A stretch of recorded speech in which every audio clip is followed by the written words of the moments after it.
하나님의 말씀은 누가복음 16장 1절과 2절 그리고 10절 말씀을 다 같이 낭독하시겠습니다.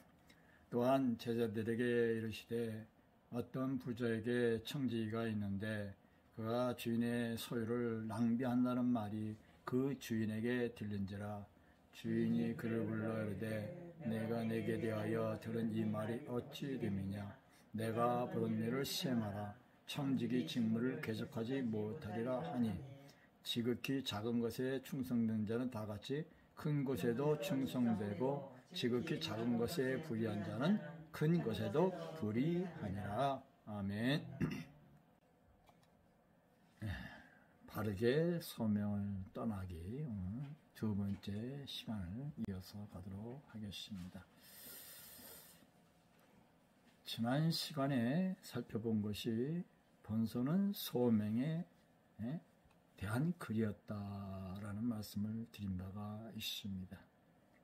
그리고 두 번째로는 본소는 오늘날 말하면 직업소명에 대한 글이다. 그래갖고 직업소명으로는 외적인 부르심이 있었고 또 유효적인 부르심이 있었다. 그래서 외적인 부르심은 하나님이 복음을 전파를 통해서 사람들을 자기 백성으로 부르시는 것을 뜻한다 하였고, 유효적 부르심은 하나님께서 성령을 통하여 택한 사람들 자기 백성으로 유효하게 부르신 것을 뜻한다 하였습니다.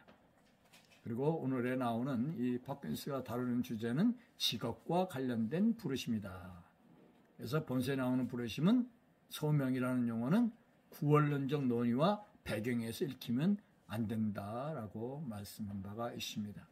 그리고 여기서 말하는 일반 소명은 기독교 직업윤리를 말하는 것이 아니고 특별 소명이 바로 우리가 흔히 말하는 직업 소명을 뜻한다라고 말씀드렸습니다.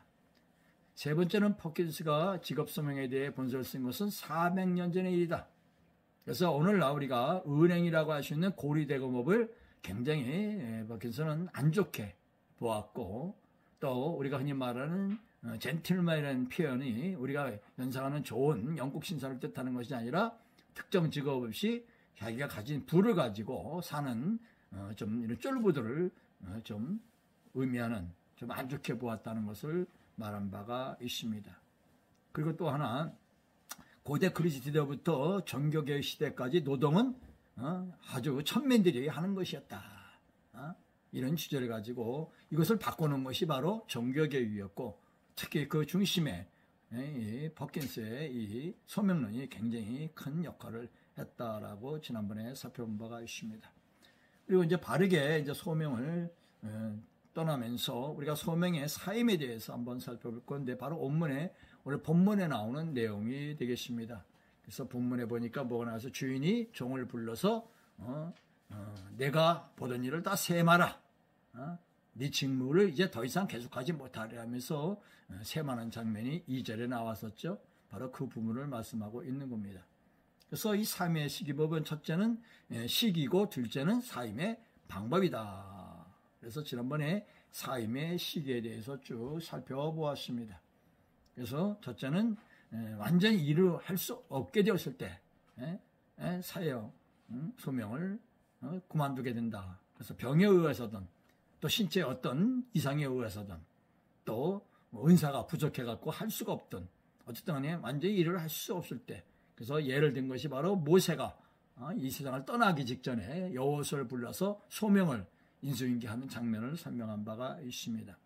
두 번째 시기로는 어떤 선이 범죄를 저질러서 소명에 물러나게 할 때라 그랬어요. 그래서 사람이 범죄를 하게 되면은 특히 하나님의 일을 하시는 분들은 범죄를 하게 되면은 그 사역에서 물러나겠다는 걸 말씀드린 바가 있습니다. 세 번째 시기는 죽었을 때이다. 죽으니까 어차피 할 수가 없게 되겠죠. 그러나 하나님의 택함 받은 자녀들은 수고를 멈추고 죽는 것이 아니라 뭐예요? 변하지 않는 영원한 어디로 들어간다고요? 안식에 들어가는 것이다. 안식의 시작이다 라고 말씀드렸어요. 네 번째 때는 언제요? 마지막 심판 때. 모든 통치와 모든 권세가 이제 모두 끝나고, 그것이 모든 것이 주님께서 모든 세상의 모든 권세와 통치를 아버지께 바치는 때이다라고 했어요. 그래서 고린도서 15장 24절 또는 28절에 그 말씀을 하신 바가 있습니다. 그래서 오늘은 이제 그 두 번째 이유서 사임의 방법에 대해서 살펴보도록 하시겠습니다. 사임의 방법은 선한 양심의 증거 안에서 우리의 소명들을 사임해야 한다 라고 말할 수가 있습니다. 여기서 선한 양심의 증거라는 건 우리가 소명에 따른 일들을 할 때 책망할 것이 없어야 한다. 책망받은 일이 없어야 한다. 우리 자신을 지키고 모든 것 안에서 하나님의 뜻에 순종하기 위해 노력했다는 사실을 우리의 양심에 따라 고백할 수 있을 때를 말하는 것이다. 그래서 한 예를 들어보면 사무엘의 예를 들어보겠습니다. 한번 누가 읽어봐 주시겠습니까? 내가 누구의 손을 빼앗았느냐, 누구의 나귀를 빼앗았느냐, 누구를 수였느냐, 누구를 압제하였느냐, 내 눈을 흐리게 하느냐, 내 물을 누구의 손에서 받았느냐, 그리하였으면 내가 그것을 너희에게 갚으리라. 아멘. 이 모든 것에서 보면 사무엘은 자신의 선한 양심을 지켰죠. 그 백성들이 그것을 어떻게 했어요? 동의함으로 사무엘의 증인이 되었죠. 또 하나 예를 들어보겠습니다. 바울의 얘기입니다. 바울이 뭐라고 합니까? 나는 선한 싸움을 싸우고 자신의 달려갈 길을 마치고 믿음을 지켰다. 그랬어요. 그래서 의로우신 재판장께서 그날에 내게 상을 주실 것이다. 뭘 줘? 무슨 상? 의의 면류관을 주실 것이다. 또 내게만이 아니라 죄의 낫다심을 사모하는 모든 자에게니라. 할렐루야. 예, 바로 우리가 이 의의 면류관을 받아야 되겠습니다. 그래서 비록 소명에 따라 일하는 것이긴 할지라도 우리가 최선을 다해서 정말 선한 마음으로 일을 하게 되면 반드시 좋은 결과가 있으리라 믿습니다. 근데 문제가 하나 있어요. 주님께서 말씀하시는데 마지막 날에 두 사람이 밭에서 일을 하는데 한 사람은 데려가고 한 사람은 버려둠을 당하고, 두 여자가 맷돌질을 하는데 한 사람은 데려가고 한 사람은 버려둠을 당한다 그랬어요. 자, 똑같이 소명을 받아서 일을 했다 이 말입니다. 근데 합법적인 소명을 다 받아서 했는데 마지막 때까지 하나님과 사람 앞에서 선한 양심을 지킨 자만이 데려간다 이 말입니다. 할렐루야. 지난 시간도 잠깐 얘기했지만 범죄한 사람들이 물러나는데 안 물러나고 그냥 한다고 그랬죠. 그런 사람들은 어떻게 돼요? 남겨지게 되겠죠. 할렐루야. 그러니까 지금 당장은 아무렇지 않은 것 같지만은 하나님은 다 그것을 기록하고 있기 때문에 우리가 하나하나 결코 소홀히 해서는 아니 될 줄로 믿습니다. 그래서 최선을 다해서 우리가 해야 하는 것입니다. 그 다음에 이제 결산할 때가 오는 겁니다. 결산. 두 번째이자 마지막 요청이 바로 모든 사람이 자신의 소명에 대해서 또 자기가 행한 일에 대해서 결산할 때가 온다는 겁니다. 이러한 결산은 반드시 이루어집니다. 뭐 한다고요? 반드시. 해보세요. 반드시 이루어진다. 반드시 이루어진다. 그래서 사실 이 부자와 청지기 비유에서 분명하게 나타나고 있죠. 또한 바울이 이렇게 말하고 있어요. 로마서에 보니까 우리가 다 하나님이 어디에 서리라? 심판대 앞에 서리라.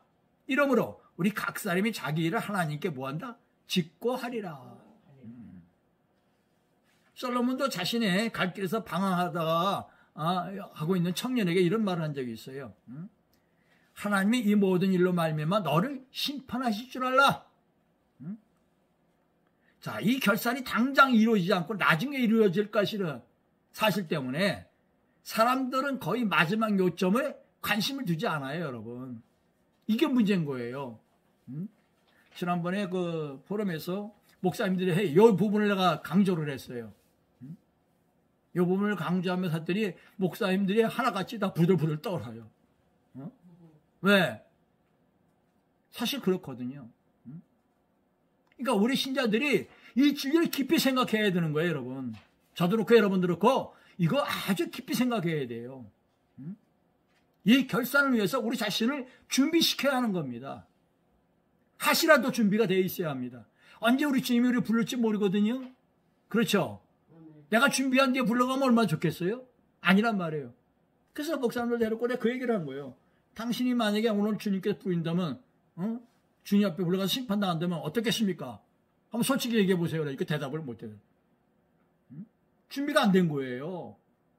확실하게 바울처럼 나에게 의의 멸류가 준비되어 있으리라 이 말을 못하는 거예요. 할렐루야. 그래서 그때 제가 한 말이 뭐냐면 저는 사실 지금 이 순간에도 하나님 부르시면 좋겠다. 난 그럼 감사히 가겠다. 이 세상에 무슨 미련이 있겠느냐. 언제든지 부르면 난 할렐루야 기뻐 간다나. 우리가 이 준비를 되어 있어야 된다. 그래서 감사하면서 아까 사무엘 얘기처럼 내가 수년 전에 은퇴를 했지만 은퇴할 때까지 어느 성도에게 단 돈 10만 원, 돈 만 원, 돈 1,000원도 내가 착취 안 하고 유용 안 하고 사무엘이 한 얘기 그대로 질러줬어요.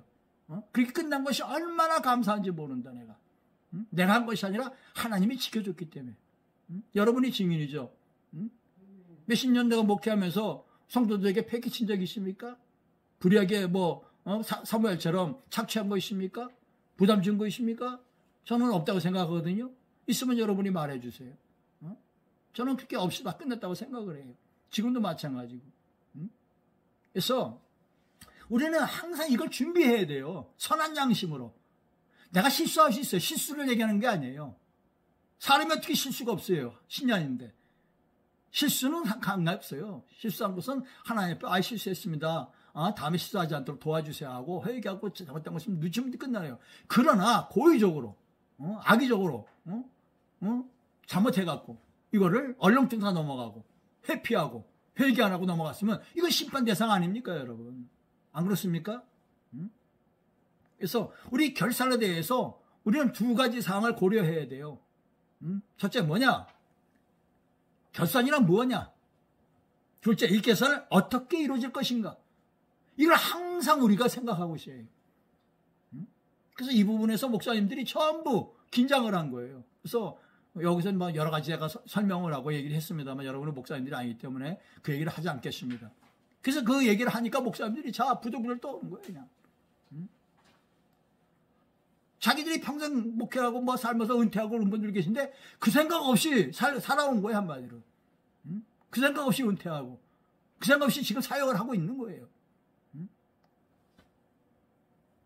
이 결산은 오직 이성적인 피조물, 특히 사람의 행동으로서 자기 자신만이 일반 선명과 특별성에 따른 모든 행동들에 대해서 하나님께 해명하고 설명할 수가 있어야 한다 이 말입니다.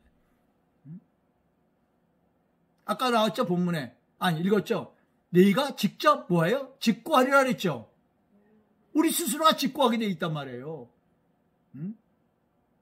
자, 그러니 우리는 자연법에 따라서도 이 결산을 해야 되고, 예를 들어 사회에서 자기가 사역했던 일했던 모든 것에 대하여 우리 피조물은 모든 사람들이 피조물들은 하나님에게 나아가서 창조하신 하나님께 설명할 수 있어야 하는 거예요. 여러분 설명할 수 있어야 합니다. 설명할 수 없으면 안 되는 겁니다. 설명할 수 있어요. 근데 난 몰라서 무식해서 이거 안 통해요. 왜? 하나님 앞에 가면 내가 지난날의 모든 잘못이 다 떠오르게 돼 있어요. 잊어먹은 것도 다 떠오르게 돼 있어요.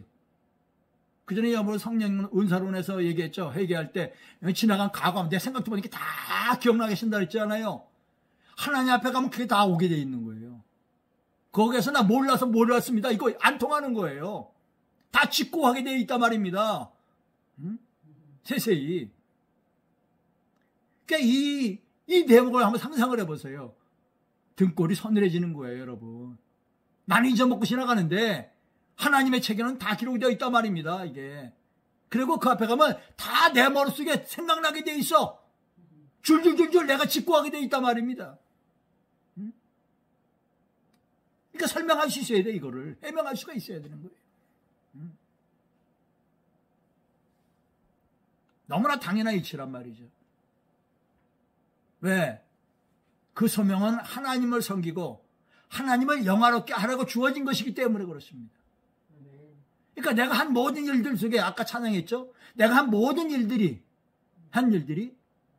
예? 하나님을 영화롭게 하고 하나님을 섬긴 일이었어야 하는 거예요. 하나부터 열까지. 과연 그렇게 했습니까? 그렇게 살아오셨습니까? 그러니까 우리 목사님들 제일 대고 질문하니까 대답을 못해. 응?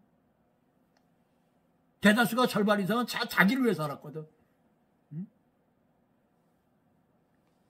이 결산을 하는 데 있어 4가지 사항이 요구돼요. 앞으로 이 4가지 사항이 중요한 건데 4가지가 뭐냐? 첫째, 모든 사람은 하나님 앞에서 결산할 것이다. 응? 두 번째는 자기가 이룬 모든 일들을 드러내야 할 것이다. 싫든 좋든 좋은 일이든 나쁜 일이든. 세 번째는 이 일들을 평가받게 돼 있어요. 내가 평가하는 게 아니에요. 평가받는 거예요. 이제 정의로고 공의로우신 하나님께서 평가해 줄 겁니다. 할렐루야. 여기에는 뇌물도 소용없어. 백도 소용없어. 그렇죠. 네 번째는 이 일에 따라서 모든 사람들은 보상을 받게 됐어요. 상이면 상, 벌은 벌. 그럼 구체적으로 한번 들어가 보겠습니다. 우리 모두는 그리스도 심판대 앞에 모든 사람들이 섭니다. 자, 이 일은 하나님의 능력에 의해서 시행되는 거예요. 마치 태초에 모든 피조물이 자신의 존재를 하나님 말씀에서 이름 부여받았죠. 마지막 때도 그럴 거예요. 모든 피조물들이 아담 앞으로 끌어냈고 아담이 이름 짓게 했죠. 그런 식으로 모든 피조물이 그렇게 될 거예요. 거기서 뭐가 나요? 하나님은 말씀하실 것이고 모든 피조물은 살았던 죽었던 몇천 년 전에 죽었던 무슨 말인지 알겠어요? 몇천 년 전에 없어졌던 이 생에서 행한 모든 일들을 결산하기 위해서 하나님 앞에 서게 되는 겁니다. 그때 어떤 일이 벌어져요, 여러분? 사람들이 행한 모든 일들이 드러나게 되어 있어요. 그리스도께 나타나실 때 모든 사람들은 천사들은 그 앞에 서게 되고 이후에 그들이 행한 모든 일들을 세세히 드러날 거예요. 심지어 아주 은밀한 비밀스러운 일까지도. 그래서 전도서 기자가 이렇게 말했어요. 다 같이 읽겠습니다. 하나님은 모든 행위와 모든 은밀한 일을 선악간에 심판하시리라.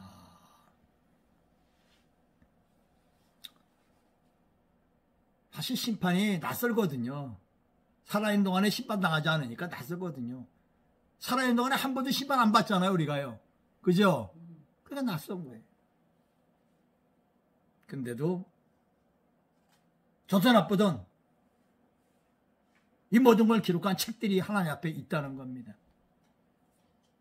그래서 다니엘이 어떤 걸 봤습니까? 다니엘서 7장 9절 이하에 보니까 그분이 가지고 계신 책이 열렸을 때를 말하고 있는데 그 책들에 대해서 말하고 있어요. 심판을 베푸는데 책들이 쫙 펴있다고 그랬어요. 할렐루야. 할렐루야. 한번 자 보세요. 내가 보니 왕자가 놓이고 한번 상상을 그려보세요. 옛적부터 항상 계시니까 자정하셨는데 그의 옷은 희기가 눈 같고 그의 머리털은 깨끗한 양의 털 같고 그의 보좌는 불꽃이요 그의 밖에는 타오르는 불이며 불이 강처럼 올라 그 앞에서 나오며 그를 섬기는 자는 천천히요 그 앞에 모셔 선 자는 만만이며 심판을 베푸는데 뭐가 있다고요? 책들이 펴놓였다.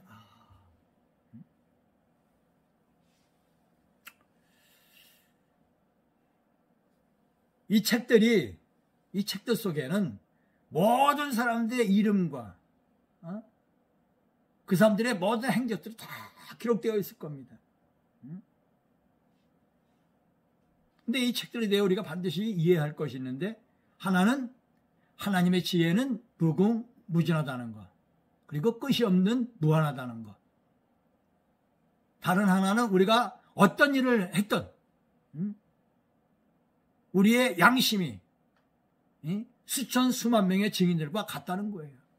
하나님께서 우리에게 주신 양심은 할렐루야 우리 스스로를 나중에 증거하게 될 거예요. 누가 증거예요? 내 양심이. 내 양심. 어떻게? 이 세상에서 행한 모든 일들이 심판받게 됩니다.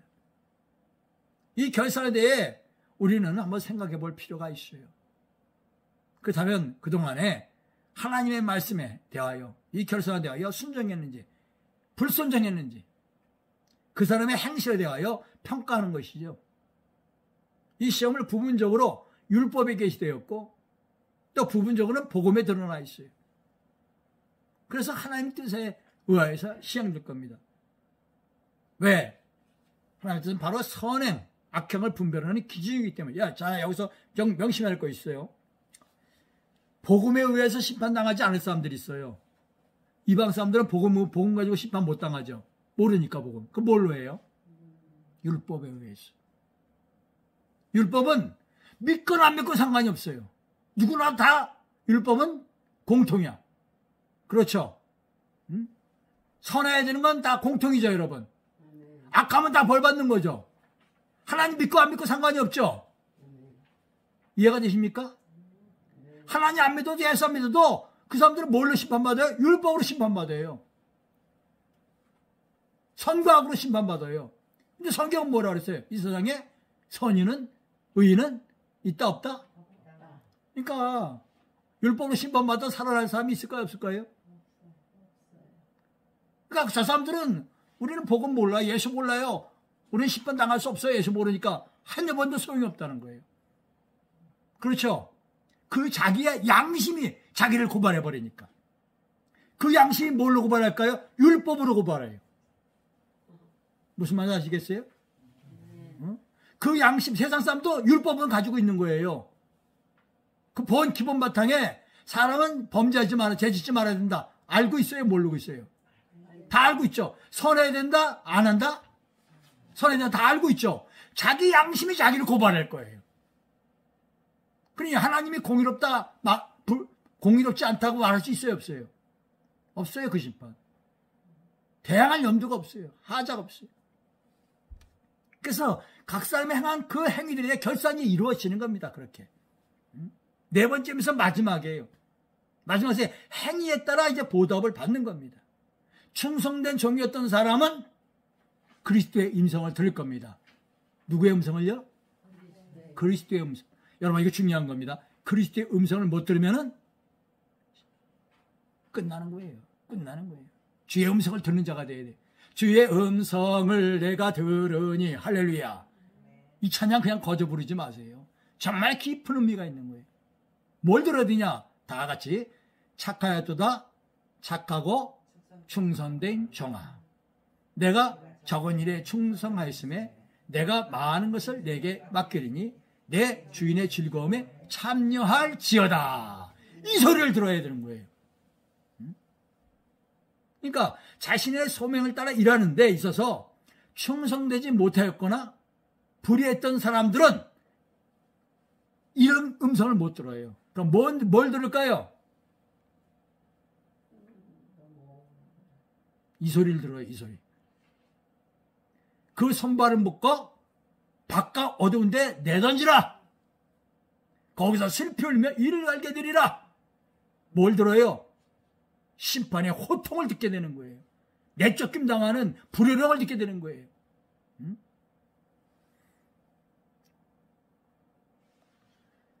자, 여러분, 어떤 소리 들으실래요?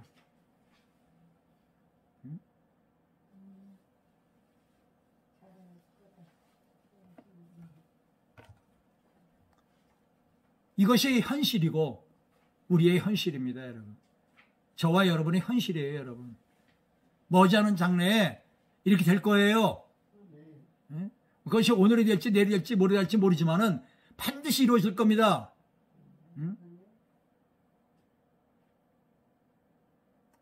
그래서 우리는 좋은 결산을 준비해야죠. 우리가 마지막 날에 하나님 앞에 어떻게 좋은 결산할 수 있을지 이제 살펴보겠습니다. 첫째,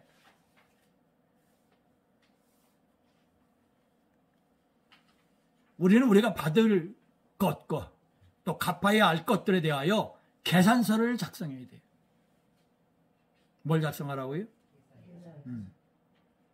받은 것에 대한 계산서는 이렇게 구성됩니다. 즉 우리는 세상적이든 영적이든 하나님으로부터 받은 은혜와 축복들 그리고 은사들을 기억해야만 합니다. 아까 찬양 불렀죠. 은혜. 예? 그 찬양을 참 잘 만들었어요. 보면은.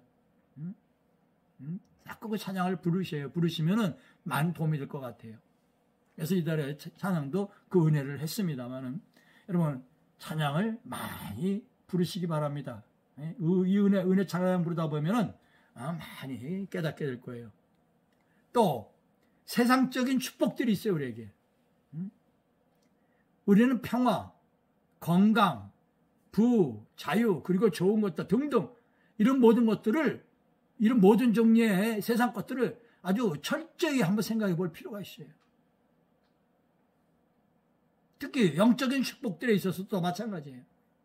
하나님께서 우리에게 지식을 주셨고 믿음도 주셨고 희망, 사랑, 회개를 주셨고 또 우리의 소명을 수행할 수 있도록 갖가지 은사를 주셨어요. 이걸 우리가 다 고려하고 생각해야 합니다.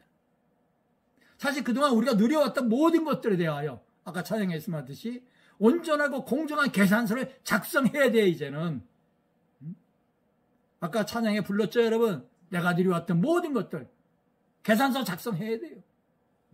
왜냐하면 하나님께서 청구서를 내밀 거니까. 우리는 모든 것들에 대하여 주님이 주신 은사들이고 주님께서 이를 결산하실 것이기 때문에 그렇습니다. 어떻게 결산할까요? 이렇게 결산합니다. 자, 보세요. 어떤 사람이 타국에 갈 때 그 종들을 불러 자기 소유를 맡긴 것 같으니 각각 그 재능대로 한 사람에게 금 5달란트를, 한 사람에겐 2달란트를, 한 사람에게 1달란트를 주고 떠났더니 오랜 후에 그 종들의 주인이 돌아와 그들과 뭐 했어요? 결산할 때 결산한다 이 말입니다. 분명히 이루어질 거예요. 그러니까 우리는 갚아야 할 것들에 대한 계산서를 작성해야만 한다는 겁니다. 이걸 꼭 기억하시기 바랍니다. 그래서 우리는 수익과 지출을 적은 장부들을 가게에 보관하고 하물며 하나님의 영적인 재산에 대해서 어떻게 해야겠는가 생각해 볼 필요가 있는 겁니다. 한 예를 들어 보겠습니다. 욥이 하나님께 변론하다가 나중에 하나님이 반박을 하니까 아예 소리 못하죠. 그러면서 뭘 하는지 아세요?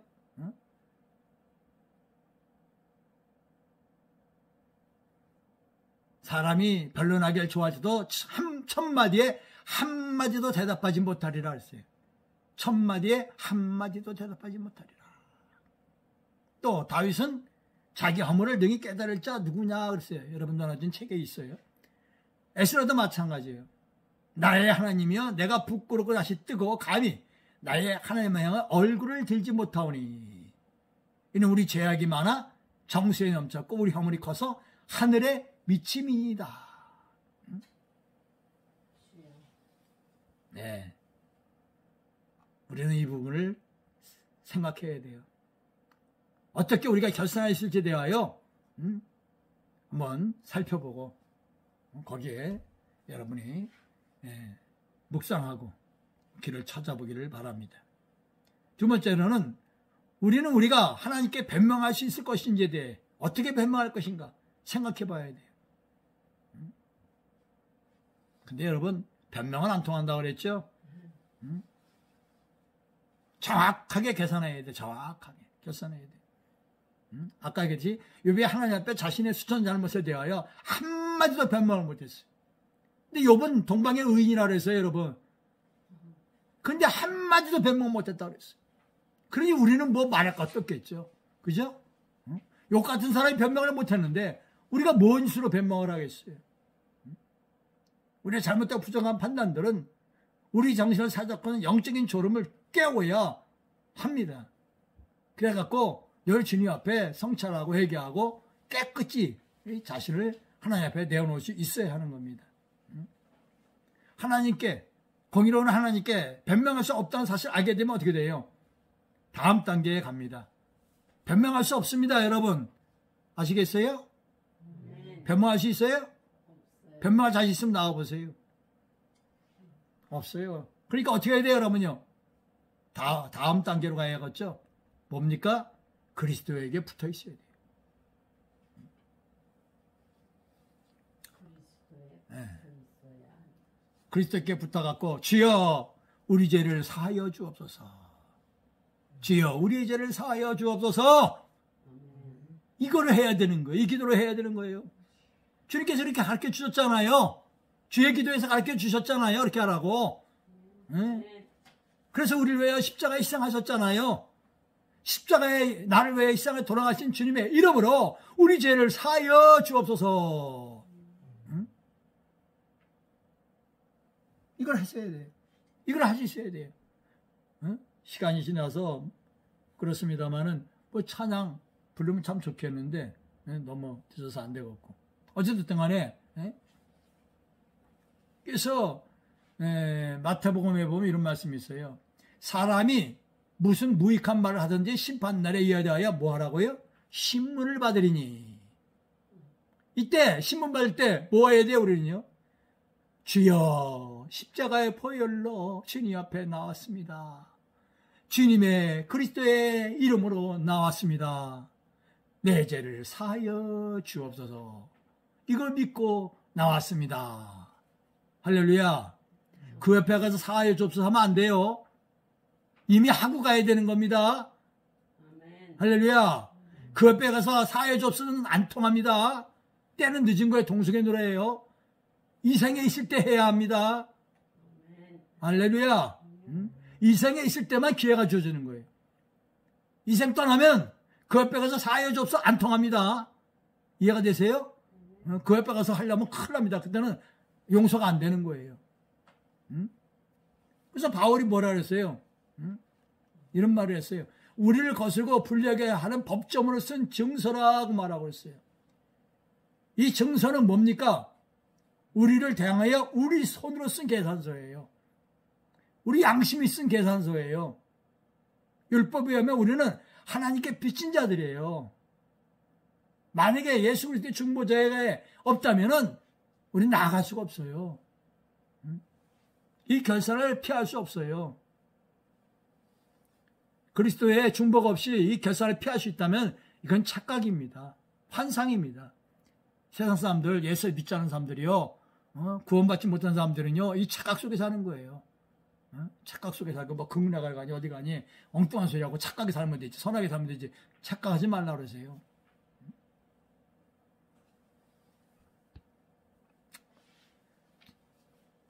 이 엄청난 결사의 때 모든 비밀은 드러나게 되어 있어요. 그렇다면 우리는 무엇을 해야 할까요, 여러분? 무엇을 해야 할까요?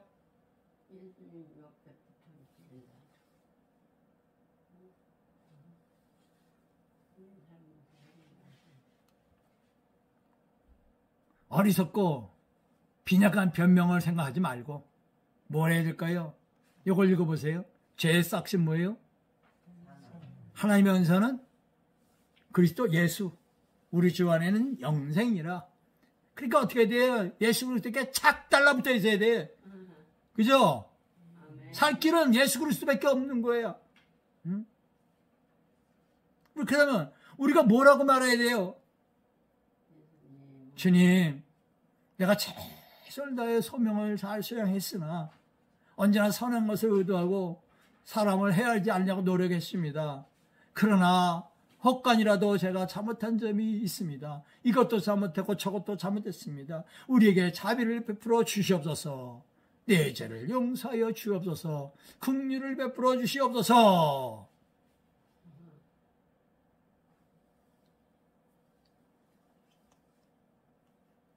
그러면서 우리가 기억해야 할 것이 있어요. 세례 요한이 한 말. 우리가 뭐라고 말할 것인가? 세례 요한이 한 말을 기억해야 합니다. 다 같이 읽겠습니다. 이미 도끼가 나무 뿌리에 놓였으니 좋은 열매를 맺지 않은 나무마다 찢겨 불에 던져질 것이라. 한마디로 우리가 할 수 있는 어떤 변명을 고안한다 할지라도 그것으로 변명을 성공하게 낼 수 없을 것이다 이 말이에요. 이해가 되십니까?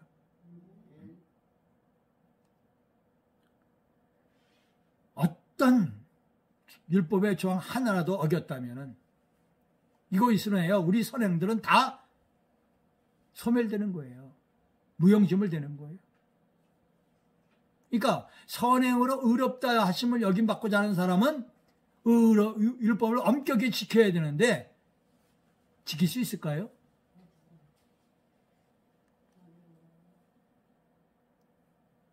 여기 갈라디아서 5장 3절에 율법을 지키는 자는 율법 전체를 지켜라 이거예요. 전체를 지켜라 이거예요.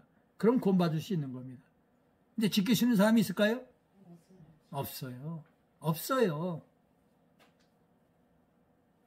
세상 사람 들을 거예요. 예수 믿는 사람 구원받으면 불공평하다. 맞아요. 그럼 불공평하겠죠? 그래서 공평한 게 뭐예요? 율법을 지켜라. 네 선한 양심대로 살아라. 왔느냐? 네 선한 양심이 너를 고발한다. 하나님이 고발하는 게 아니에요. 그의 자기의 양심이 고발하는 거예요. 그럼 자기 양심이 고발하면 할 말이 있어요? 없어요? 없잖아요. 변명이 통해요? 안 통하죠? 자기가 고발했는데.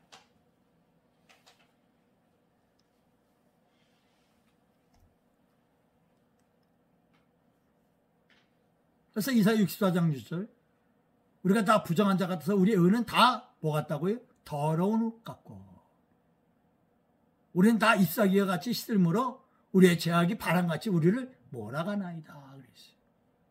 율법을 추구하는 자는 이 모습밖에 없는 거예요. 세상에 존재하는 모든 불도 지옥의 영벌이고 영적이고 영원한 불에 비치면 그저 차디찬 얼음에 불과해요. 이 세상의 모든 불은 지옥의 불에 비하면 얼음의 얼음, 지옥의 불은 이 세상에 있는 모든 불보다 몇 수십만 배가 더 뜨거워요. 아시겠습니까? 근데 죽지가 않아. 그 불에 들어가도 고통만 당하고.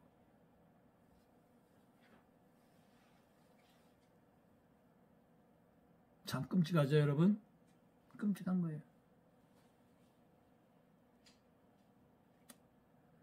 그렇다면 우리 오늘 어떻게 해야 될 것인가? 그래서 히브리서에 보면 7장 22절에 그런 말씀이 있어요.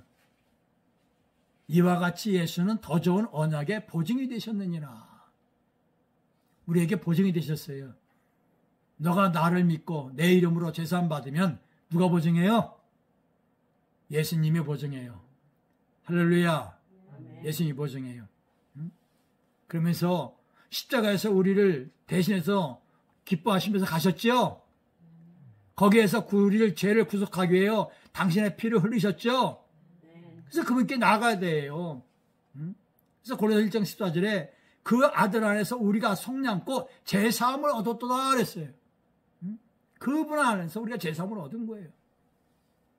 이러므로 우리는 은혜의 날이 남아있는 이 땅에서, 이 생에서 먼저 우리 자신을 살피고 하늘에 있는 책들이 취소되고 무슨 책이 취소돼야 돼요?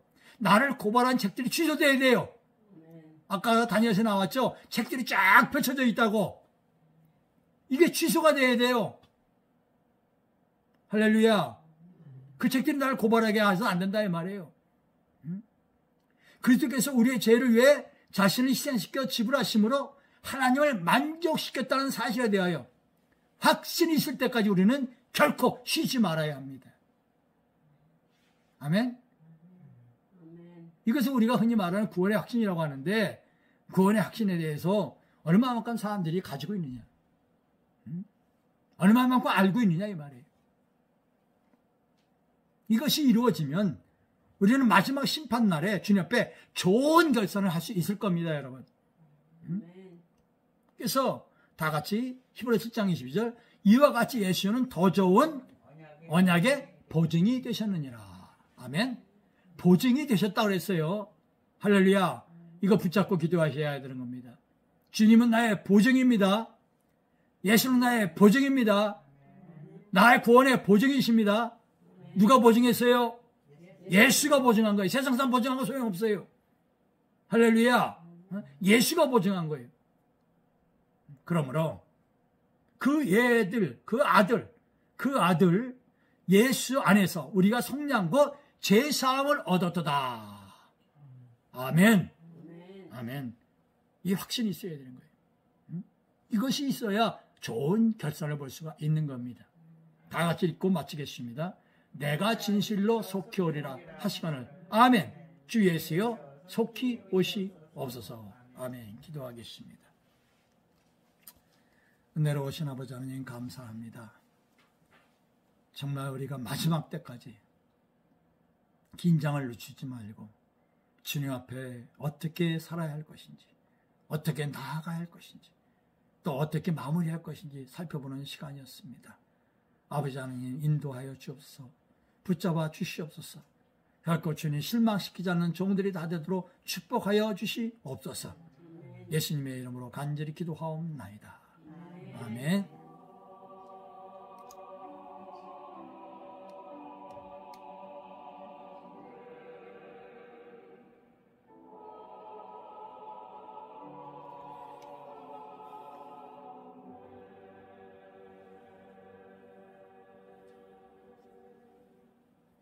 평화에서 축복을 나누시기 바랍니다.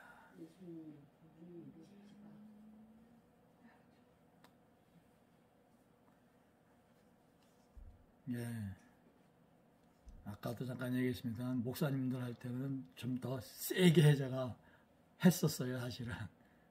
또 그렇게 해야 되고, 그분들이. 그러다 보니까 그분들은, 목사님들이 되다 보니까 누구한테 그런 소리 들어본 적이 없잖아요.